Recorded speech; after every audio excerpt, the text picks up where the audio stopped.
We gonna get back into this interview because we out here bugging, word up. They on tour and the whole nine. Let's talk about the new album, the Love Movement. You know what I'm saying? Conceptually, what's that all about?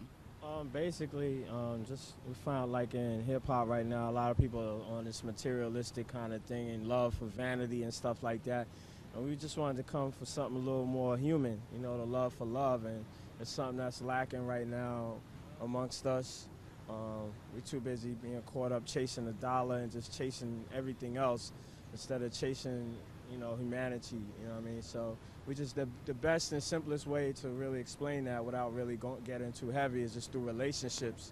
So you'll have a song like Find a Way, which is about, you know, this girl, you and a girl, y'all are friends, and she's like giving you hints like she wants it to be a little more than that. When you make advances, it's a little, she plays you like, yo, we just friends, so chill.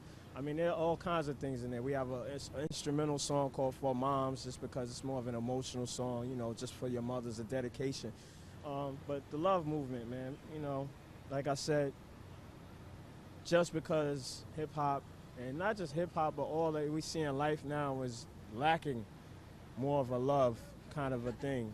You know, it's more of a, you know, you lusting for a materialistic thing or a woman or a man or whatever, and we're just trying to just be a little more real about it, you know, something that will, if you have it, you know, will make life on this planet a little more easy. So it's not a heavy album, you know what I mean? It's not like ultra deep.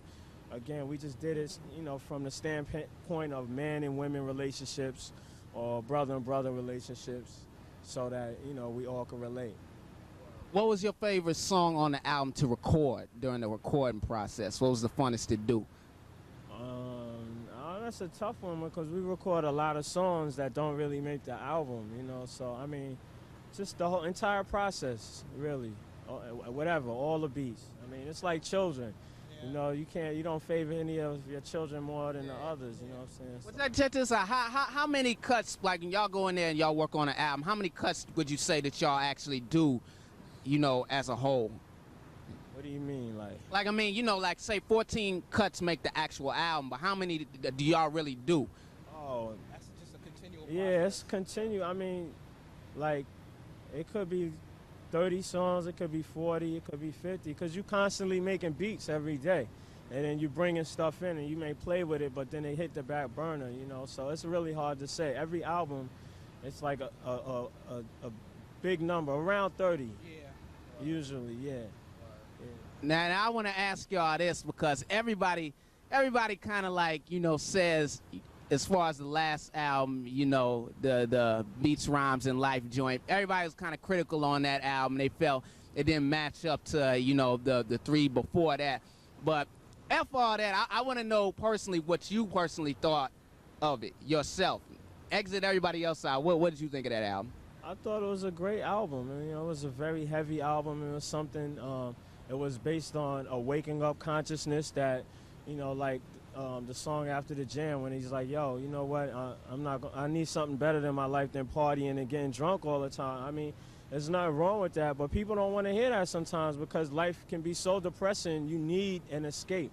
So people wasn't feeling it too much, you know, but me, when you listen to it, the beats are banging, the rhymes are tight, you know, I mean, some people say we tried to do a commercial thing with Stressed Out. I say, well, we did a commercial thing with Verses from the Abstract on Low End Theory. So what are you saying?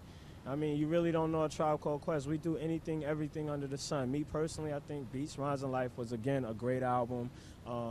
It was a time period in our life that was important. We were going through a lot of obstacles during the making of that album. And through those obstacles came an awakening of who we really were, you know, and that's always important when you can step back and look at yourself and say, what is your life worth and who are you and what are all these things that I'm going through and what it's about. And that's what was going on for us during that time. So, you know, I don't regret anything in my life. It's all important towards your making. And this is where I'm at right here and now. If I didn't do that, I wouldn't be here. You know, and that's how the entire group feels. We love the album, although it got a lot of critical acclaim. You know what? You can't please everyone. And if you sit there and sulk at the fact that everyone didn't like your joint, then you're just gonna have problems. You're not gonna see the next day. And I know there's another day, you know, God willing. So don't stress it. No doubt, no doubt. He set it up perfectly for Stressed Out. Even though I really don't want to see that video, because I got I got other joints that I dig more than that. We can see it if we want. It was a cool joint. Yeah. We'll play some joints. Check it out.